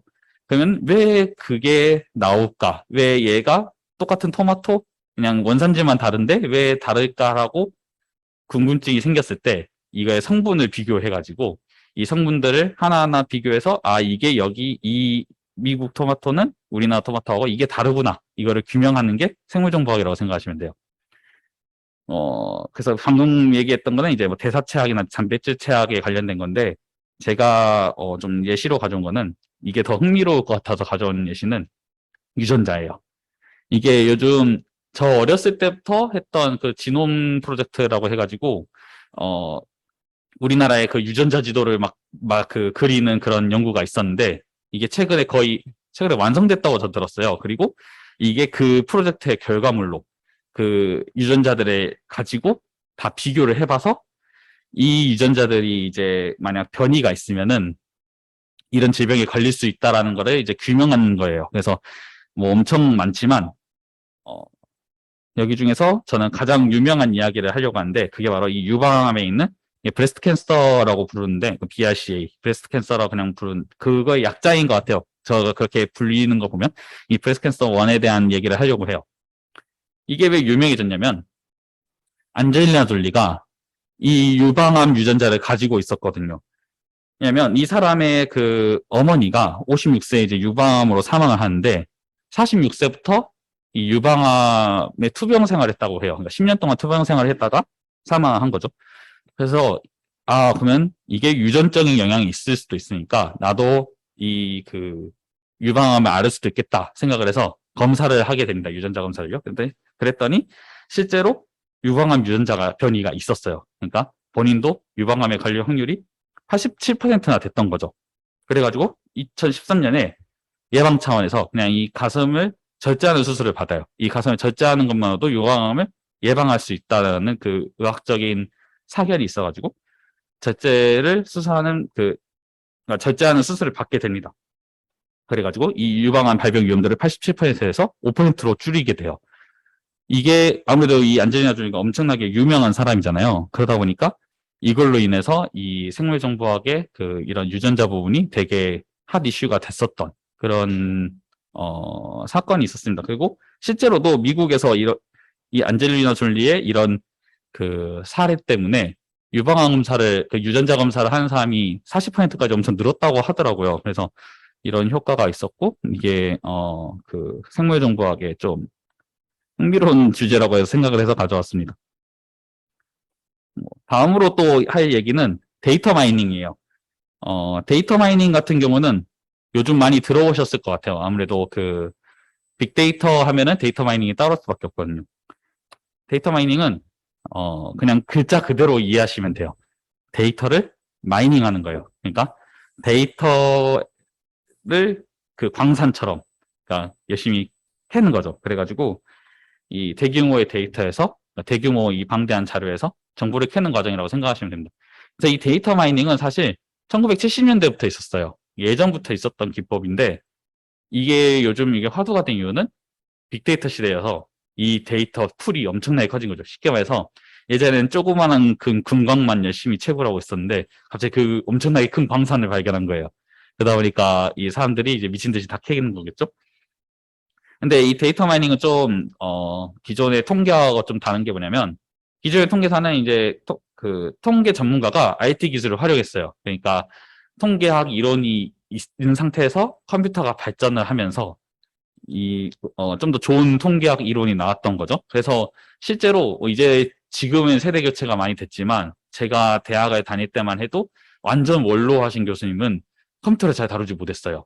그래가지고 그분들은 이제 연구를 거의 그냥 수학적 이론 다 글로 쓰시고, 요즘 현대적인 이론을 좀 하실 때는 이제 다른 컴퓨터 전문가를 어떻게 초빙을 해서 그 사람과 같이 공동 연구를 한다든가 그런 형태였던 거죠. 뭐 지금은 좀 많이 달라졌지만요. 근데 반대로 데이터 마이닝은 IT가 진보하면서 탄생하게 됐습니다.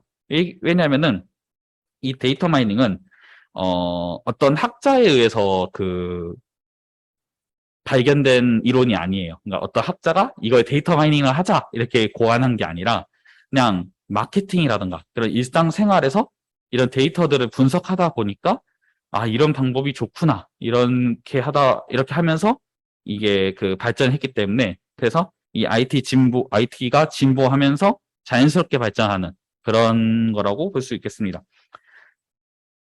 그래서 데이터 마이닝 하면은 통계학과 사람들한테는 항상 듣는 뭐라고 해야죠? 그러니까 항상 듣는 사례가 있어요. 그게 바로 장바구니 분석에서 이 기저귀와 맥주예요. 아마 한 번씩 다른 분도 들어보셨을 수도 있는데, 옛날에 90년대 중반에 월마트에서 매주 수요일 저녁에 기저귀하고 맥주하고 둘 다 매출이 느는 그런 그러니까 현상이 발생을 하게 돼요.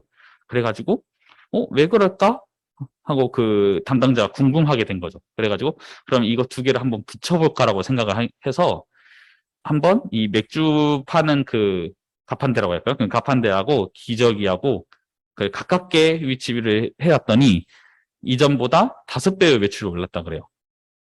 그래서 이게 왜 그런지 이유를 분석해 보니까, 이때 당시 수요일 저녁에 남편이 퇴근길에 기저귀를 사려고 하는데, 사람이 퇴근길에 기저귀를 사고 집에 가려니까 피곤하잖아요. 그러니까 피로를 풀어야지 하면서 맥주를 사는 거예요. 반대로 아니면 다른 의견도 있는데, 집에 있는 이제 남편들이 아내에게 맥주를 사러 가겠다고 하기엔 좀 눈치가 보이니까 나 기저귀 사러 갈게 하고 와가지고 맥주도 같이 산다는 그런 말이 있었어요. 그래가지고 이게 되게 어 데이터 마이닝의 그런 사례로, 그래서 그러니까 장바구니 분석에 대한 사례로 이런 얘기를 많이 했는데요. 사실 근데 이게 100% 맞을지는 모르는 게, 좀 더 분석을 제대로 해보자면은 그냥 상식적으로 생각을 해봤을 때 맥주는 계속 팔릴 수는 있지만 기저귀는 아이가 있는 집에서만 팔리거든요. 그래서 데이터를 좀 더 정제해 보면은 사실 방금 말했던 이유가 안 맞을 수도 있어요. 그래서 사실 장바구니 분석할 때는 막 신뢰성도 봐야 되고 막 그런 여러 가지 봐야 될 게 여러 가지가 있는데, 이때 90년대에서는 되게 이렇게 하는 분석이 굉장히 뭐라 해야죠? 기존과 다른 엄청나게 그냥 큰 파장을 불렀던 거죠. 그리고 그래서 데이터 마이닝이라는 게 예를 들면 이런 거라는 거를 알려드렸고요. 데이터 마이닝이 이게 발전하면서 같이 따라 발전한 게 바로 머신러닝이에요. 그래서 이제 기계 학습의 발전을 이제 좀 더 정확한 추정이 가능이라고 적었는데, 머신러닝이 요즘 아까 맨 처음 말씀드렸던 4차 산업혁명의 어떻게 보면 주축이 되고 있죠. 예, 머신러닝, 그리고 요즘 이제 딥러닝까지 가고 있는데, 이 두 개의 그림은 분석한 결과인데요. 이 노란 색깔 회색이 실제 데이터라고 하면은 이 두 개를 이제 구분을 해야 돼요. 모형으로 구분을 해야 되는데, 선형 모형은 선형으로밖에 그을 수가 없어요. 그래서 보시면은 이게 조금씩 오차가 발생하게 되죠. 그러니까 이게 노란색인데 회색으로 구분하는 데가 있는 반면, 회색인데 노란색으로 구분하는 데가 발견이 되잖아요. 근데 의사결정 나무를 쓰게 되면은 아예 완벽하게 구분할 수가 있어요. 근데 이게 의사결정 나무는 진짜 데이터 마이닝에서 사용되는 이런 머신러닝 기법 중에 진짜 기초 중에 기초거든요. 그래서 뭐 요즘 같은 경우는 이 의사결정 나무를 뭐 베이스로 하는 랜덤 포레스트나 뭐 부스팅, 그리고 요즘은 인공신경망이 되게 뭐 기초지만 인공신경망도 안 쓰죠. 이거를 이제 그 히든 레이어를 엄청 많이 내서 뭐 딥러닝을 하기도 하고 이제 그걸 또 넘어서 이제 뭐 LSTM이나 뭐 요즘은 제가 그쪽 논문을 많이 안 봐서 잘 모르지만 계속해서 발전하고 있습니다. 이런 식으로 그래서 데이터 마이닝은 이게 맨 처음 설명드렸다시피 그런 그 데이터라는 이 커다란 광산에서 그 정보를 캐기 위해서 그리고 그 정보를 캐기 위한 방법 수단으로 이런 머신러닝이 점점 발전했다는 것을 알 수 있습니다. 그리고 이 머신러닝이 또 발전할 수 있었던 배경에는 컴퓨터의 발전도 있어요. 아무래도 이게 기계 학습이다 보니까 이 컴퓨터의 사양이 굉장히 중요하거든요. 그래서 사람들이 믿으실진 모르겠지만 지금 굉장히 뭐 알파고로부터 시작해서 지금 그 좀 사람들이 각광을 받고 있는 그런 딥러닝 기술이 그러니까 그런 기초 이론이 인공신경망인데 그 인공신경망 이론은 1960년대, 70년대 그쯤 나왔어요. 완전 그 기초 초안은 40년대에도 나왔어요. 근데 이게 이제 와서 각광이 받는 이유는 그때 당시에는 계산을 할 수 없었어요. 이 이론이 굉장히 좋지만 이렇게 수고를 들여서까지 해야 되는 일인가? 그리고 막상 이렇게 수고를 들여서 분석을 해봤더니 별로 퍼포먼스가 좋지 않아요. 그래서 이거 별로 안 좋네 하고 버려놨는데 컴퓨터가 점점 발전을 하다 보니까 이러한 이론들이 오히려 빛을 발하게 되는 거죠. 점점 더 계산이 빨라지고 데이터 양이 방대해지니까 그 전에 이런 선형 모형 같은 뭐 리니어 모델이라고 하면은 뭐 회기라든가 아니면은 그 여러 가지 뭐 선형 모형들이 있는데 그 이론보다 좀 더 퍼포먼스가 좋으니까 그러니까 좋은 그 예측력을 가지고 분류를 하니까 이 점점 이런 그 머신러닝이 계속 각광을 받는 거라고 볼 수 있습니다.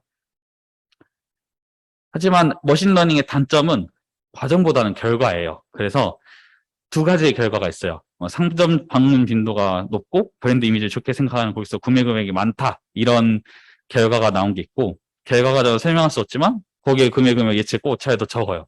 이런 두 가지 결과가 있는데 만약 이게 딱 봐도 알 수 있겠지만 이 리즈테일은 그냥 기초적인 통계 모형을 통해서 분석하면 이런 결과를 낼 수가 있어요. 그리고 물론 그 예측할 수 있죠. 통계 모형으로도. 그러니까 리저트 2와 같은 결과가 낼 수 있지만 그거는 머신러닝이 좀 더 정확할 가능성이 좀 높아요. 근데 머신러닝의 최대 단점은 블랙박스이기 때문에 어떻게 이렇게 결과를 냈는지를 설명하지를 못해요. 그래서 예측 자체가 최종 목적이라면은 머신러닝이 되게 유효할 수가 있어요. 아무래도 잘 맞추면 장땡이니까요. 실제로 이 데이터 마이닝 학자들이나 데이터 사이언티스트들이나 뭐 다 그렇다는 건 아니지만 대체적으로 그 모토 왜냐면 그런 클라이언트들의 그 요구도 이게 왜 이렇게 설명해 주세요도 있지만 이거를 예측해 주세요가 좀 더 많아요. 뭐 쉽게 생각해 보면은 우리 뭐 제가 한전 데이터를 예전에 좀 다뤘다고 했었는데 정의적 소모량만 해도 우리가 이 전력 소모량이 미래에 어떻게 될 건지가 궁금하지 왜 전력 소모량이 이렇게 많아는 별로 궁금하지 않단 말이에요. 그러니까 이 전력 소모량이 다음에 그러니까 예를 들어서 뭐 다음 달 전력 소모량은 이 정도 나올 거야. 그러면은 이 정도 전력 소모가 되니까 이만큼 발전기를 돌려야지라는 계획이 세워지잖아요. 그렇기 때문에 이런 그 예측 자체가 목적이라면은 머신러닝이 굉장히 좋습니다. 하지만 설명을 할 수 없기 때문에 이 독립변수하고 종속변수 간의 관계가 중요하다면은 이 통계 모형을 생각해 보는 게 훨씬 더 좋을 수 있어요. 그래서 머신러닝이 무조건 답은 아니다라는 거를 여러분들한테 얘기하고 싶었고 하지만 또 사람들은 항상 그 연구를 하게 되잖아요. 그래서 요즘 제가 어딘지는 정확히 기억이 안 나는데 어느 연구실에서는 이 머신러닝으로도 이런 그 독립변수와 정석변수 간의 그 관계를 설명하는 그러니까 지금은 블랙박스지만 이 블랙박스를 오픈하려는 그런 연구가 되고 있다고 하는데 거기에 대한 결과는 제가 듣지를 못해가지고 지금 현재로서는 이런 결과가 있다라는 것을 좀 알려드리려고 합니다. 그래서 어, 이런 요즘 빅데이터 시대 뭐 이런 분석이 많이 이루어지는 상황에서 많은 사람들이 그 머신러닝이 최고다, 뭐 딥러닝 무조건 해야 된다 이렇게 말하지만 저는 솔직한 말로는 이게 무조건 완벽하진 않다라는 것을 말씀드리고 싶었어요. 어, 마지막으로 이제 설명드릴 부분은 이제 텍스트 마이닝이라는 건데요. 텍스트 마이닝은 이렇게 자연어로 적힌 문장을 통계학적으로 분석하는 거예요. 자연 언어가 어떤 거냐면은, 쉽게 설명하면은 이런 거예요. 그러니까 프로그래밍 언어가 아닌 한국어나 영어 같은 거, 보통. 그러니까 우리가 지금 이렇게 제가 지금도 쓰고 있는 이런 언어. 이게 자연 언어입니다. 그러니까 프로그래밍 언어라는 게 뭐 C 언어라든가 이런 코딩이라고 하죠. 그런 건데 그게 아닌 그냥 이 보통의 언어를 분석하는 거예요. 이게 되게 어 신기한 부분이 뭐냐면 사실 사람들이 이게 분석을 하려면 숫자를 생각하게 되잖아요. 솔직히 이런 예를 들어서 뭐 텍스트라는 단어 아니면은 뭐 이게 보는 게 뭐가 있을까? 의자라는 단어, 책상이라는 단어 가지고 뭔가를 분석을 할 때 굉장히 난해하잖아요. 그렇기 때문에 이런 거를 난해한 거를 어떻게 분석할까 생각한 게 텍스트 마이닝이에요. 그래서 이 텍스트 마이닝은 과거에는 이 계량 문헌학과 관련이 있는데요. 이 계량 문헌학은 어떤 거냐면은 문장 가운데 이제 등장하는 이제 뭐 단어의 종류, 길이 아니면은 뭐 이 사람이 뭐한 문장 안에 뭐 어떤 평균 단어 수를 쓰는가 이런 걸 통해서 분석하는 그런 게 계량 문헌학이었습니다. 그래서 어 그거를 통해서 이제 문헌의 특징을 파악하려는 이런 계량 문헌학에서 이제 텍스트 마이닝이 좀 더 이게 발전이 됐다고 생각하시면 되고 어떻게 보면은 이것도 빅데이터의 영향을 받았다고 생각하시면 돼요. 데이터 양이 점점 방대해지고 그다음에 이런 분석할 수 있는 기술이 점점 더 좋아지니까 그전에는 이 계량 문헌학을 사람이 일일이 수기로 했던 것을 그냥 사람이 직접 눈으로 보고 파악했던 거를 점점 컴퓨터로 대체할 수 있게 되어지는 거죠. 이런 계량 문헌학의 사례는 이거예요. 굉장히 유명한 예인데 윌리엄 셰익스피어가 정말 실존 인물인가? 이거에 대한 논란이 좀 지금은 잘 모르겠지만 네, 있었다고 해요. 그래서 왜냐하면은 이 윌리엄 셰익스피어가 평민 출신이에요. 근데 이 사람이 썼던 그 4대 비극만 생각해도 왕 이야기고 귀족 이야기고 하다 보니까 귀족 문화를 너무 잘 알고 있는 거예요. 어떻게 평민 출신 사람이 귀족 이야기를 잘할까? 거기서부터 사람들이 의심을 하기 시작합니다. 셰익스피어는 사실 필명이 아닐까? 어떤 사람이 그 자신의 정체를 숨기고 썼던 게 아닐까. 그래서 여러 명의 후보가 있는데 그 중에 한 명이 아까도 얘기 나왔던 프랜시스 베이컨이에요. 이 사람이 보시면은 살았던 연도 보면은 거의 유사해요. 거기에다가 이 사람이 또 위대한 철학자기도 하니까 되게 글을 잘 쓸 것 같은 그런 이미지가 있었던 거죠. 사람들 사이에서도. 그래가지고 이 두 사람이 두 사람이 썼던 글을 가지고 이 문헌을 비교해 보게 됩니다. 아까 제가 말했던 한 문장 사이에 있는 그런 글자 수라든가 아니면은 주로 사용하는 단어라든가 이런 걸 분석을 해봤는데 결과적으로는 이 평균적인 단어의 길이나 한 문장 속에 든 단어의 수가 동일하다고 볼 수가 없어서 이 둘은 다른 사람이라고 계량 문학적으로는 판단이 났어요. 근데 아직도 논란의 여지는 그러니까 논란이 완전 종식되지는 않았다고는 해요. 근데 이런 분석을 하는 게 이게 텍스트 마이닝의 좀 시초다. 이런 걸 좀 알려드리려고 해요. 그리고 요즘 텍스트 마이닝의 트렌드는 감성 분석이에요. 그래서 이 텍스트에 나타난 사람들의 태도나 의견, 성향 같은 이제 주관적 데이터를 분석하는 거거든요. 그래서 이거를 어떤 점에서 많이 활용할 수도 있나? 옛날에 이제 2012년에는 이 버락 오바마가 이 감성 분석을 활용을 합니다.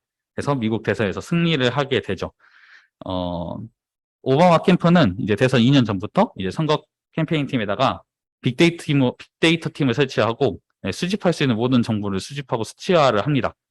네, 그런 수치화했던 데이터 중에 이런 성향이나 취미, 관심 분야 같은 그런 게 들어간 소셜 데이터도 포함되는 거죠. 그러니까 쉽게 말해서 이때 당시에 인스타그램은 없었던 것 같지만 페이스북이었던 것 같아요. 제가 페이스북 같은 거를 아니면 트위터 이런 걸 이용해 가지고 정보를 수집합니다. 그래가지고 이 사람이 어떻게 보면은 정치를 하려면 사실 돈이 많이 필요하잖아요. 그러니까 이 대선을 준비하면서 정치 자금을 어떻게 모을까 생각을 하다가 이런 소셜 데이터를 보면서 헐리우드에 이제 정치 헌금을 받을 이제 디너 파티를 이제 개최를 하려고 이제 생각을 하게 되고 이제 여기에 디너 파티에 이제 참가하는 사람들 중에서 기부금을 제일 많이 낼 것 같은 사람이 이제 40대 여성이라고 분석을 하게 돼요. 그래가지고 그럼 이 40대 여성이 어떻게 이 40대 여성의 지갑을 열 수 있을까? 팀에서 고민을 하게 되는 거죠. 그랬더니 이 40대 여성이 그때 당시에 조지 클루니 혹시 아실지 모르겠는데 헐리우드 배우에서 조지 클루니에 되게 열광을 했던 거예요. 그래가지고 이 조지 클루니가 좀 홍보를 해준다면은, 이 사람들이 흔쾌히 정치 헌금을 해주겠다 싶어가지고, 이 파티에 조직 훈련을 초대를 하게 됩니다. 그래가지고, 실제로 이 헌금 모금에 성공적으로 이끌어냈다고 해요. 이 감성 분석의 이 사례 말고도 우리가 뭐 흔히 뭐 활용할 수 있는 사례는 약간 별점이나 리뷰 같은 거를 활용한 분석이라고 생각할 수 있겠죠. 뭐 요즘은 배민 되게 많이 이용하잖아요. 그 코로나 시대에 요즘은 다시 많이 사그라졌다고는 하지만 이런 배달 서비스, 그러니까 어플을 많이 이용하는데 거기에 있는 그런 뭐 별점은 이미 수치화되어 있기 때문에 쉽게 이용할 수 있지만 리뷰 같은 경우에는 글자로 되어 있기 때문에 뭐 하나하나 다 읽어보면서 분석하기 너무 힘들단 말이죠. 근데 이것을 이제 텍스트 마이닝을 통해서 감성 분석을 하면은 좀 더 쉽게 그 필요한 정보를 얻어낼 수 있는 그런 거라고 생각하시면 됩니다. 그래서 감성 분석은 이 3단계로 이루어져 있어요. 그래서 첫 번째는 데이터 수집이거든요. 이거는 뭐 어떻게 보면 가장 기본적인 거라고 생각할 수 있겠죠. 데이터를 수집해야 분석을 할 수 있는 거니까요. 하지만 이렇게 데이터를 수집하면은 이게 글이잖아요. 숫자가 아니고. 그래서 사실 감성과는 관련 없는 부분도 다 포함되게 돼요. 그래서 그 다음으로 필수적으로 선행돼야 되는 거는 주관성 탐지입니다. 그래서 이 주관성 탐지에서는 이제 감성 분석에 사용될 텍스트 요소만 분리를 하는 거예요. 그래가지고 뭐 예를 들어서 이 텍스트 애널리틱스라는 곳에서는 이 텍스트 구성 요소를 긍정, 부정, 중립, 객관 이렇게 세 개로 나눈다고 하는데요. 아니 세 개, 네 개로 나눈다고 하는데요. 제가 이게 세 개로 헷갈린 이유는 이 긍정, 부정, 중립은 그나마 사용할 수 있어요. 더 나누자면 이제 긍정하고 부정만 쓰겠죠. 중립은 애매모호하니까. 하지만 객관이 제가 아까 말했던 이제 버려지는 데이터예요. 이게 갈리는 데이터. 그래서 뭐 예를 들자면은 뭐 오늘 제가 스마트폰을 새로 샀습니다. 얘기하면은 사실 이거는 스마트폰에 대한 이게 좋다 나쁘다 이런 게 있는 게 아니 그냥 객관적인 사실을 하는 거잖아요. 그렇기 때문에 이거는 감성 분석에 있어서는 전혀 유용하지 않은 필요 없는 데이터이기 때문에 이거를 걸러내는 거죠.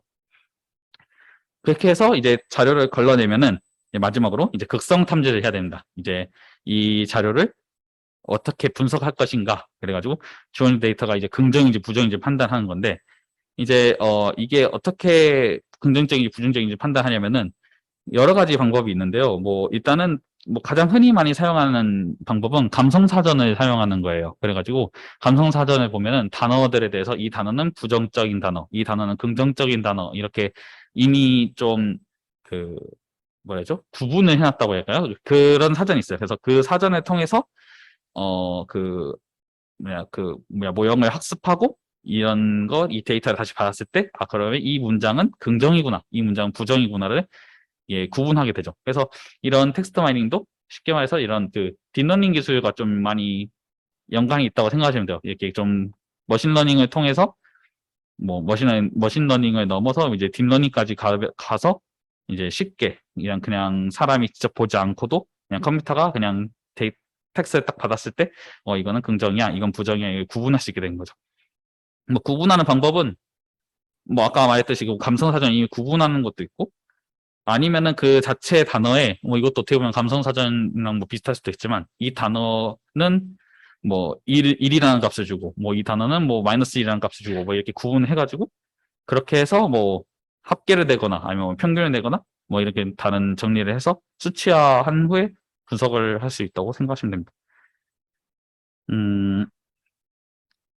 그래서 여기까지가 뭐 요즘 현재 많이 사용하는 그런 분석들이라고 생각하시면 되고 그다음에 제가 지금까지 너무 어려운 얘기만 해서 너무 이제 통계학을 너무 어렵게만 생각할 것 같아가지고 이제 마지막에는 진짜 일상적인 거를 한번 찾아봤어요. 그래서 그림 보시면 세 가지가 있는데 요즘 모르겠어요. 학생분들은 별로 체감을 안 하실 수도 있는데 뭐 좀 어른분들은 물가를 많이 체감한다고 하죠. 요즘 물가가 지금 되게 많이 오르고 있는데 그런 물가 지수를 계산하는 것 그런 것도 어떻게 보면 통계적인 방법이 들어가고 있고 그다음에 이제 농구하고 있는 모습 있죠. 이런 스포츠에서의 통계는 뭐 가장 간단하게 생각하면은 점수를 집계하는 것부터 시작해서 좀 더 이제 심오하게 들어가면은 뭐 야구를 예로 들자면 뭐 요즘 야구 작년에 좀 많은 논란이 있었지만 요즘 그냥 여기가 뭐 광주니까 기아를 예로 들면요. 기아가 지금 제가 최근에 봤을 때 5위였거든요. 제가 야구에 관심이 없어가지고 잘 모르는데 근데 그렇게 5위 전력을 내는 기아가 우승을 하기까지는 어떻게 해야 될까 이런 거를 할 때 또 이런 상대 전적이라든가 아니면 선수들의 기량을 이런 거를 분석을 해가지고 통계적으로 분석을 해서 낼 수가 있죠. 아니면 나중에 뭐 내년에 FA 시장이 열렸을 때 어떤 선수를 데려와야 우리가 우승을 할 수 있을까? 그거를 통계적으로 분석해서 가져올 수 있죠. 그리고 마지막 이게 귀여운 강아지는 사실 강아지가 아니라 그 뒤에 있는 비를 보셔야 돼요. 그래서 기상예보를 생각해서 이거를 넣었는데요. 기상예보 같은 경우에도 이제 통계적 기법이 많이 사용되죠. 뭐 일단 표현을 하는 것부터가 이제 통계적으로 많이 사용이 되죠. 뭐 예를 들어서 뭐 비가 올 강수 확률이 뭐 80%이다 이런 식으로 표현부터가 확률이 들어가고 확률을 통한 그런 통계적인 얘기가 들어가고 그다음에 그런 걸 예측하는 것부터가 일단 비구름이 뭐 지금은 뭐 그 고기압이나 그런 거에서 정체가 되어 있다고는 했지만 뭐 그런 그 비구름이 어떻게 움직일 것인가 그런 그 시뮬레이션이라든가 그런 걸 할 때 통계적인 기법이 많이 사용되고 있습니다. 네, 그래서 제가 준비한 건 발표는 이 정도고요.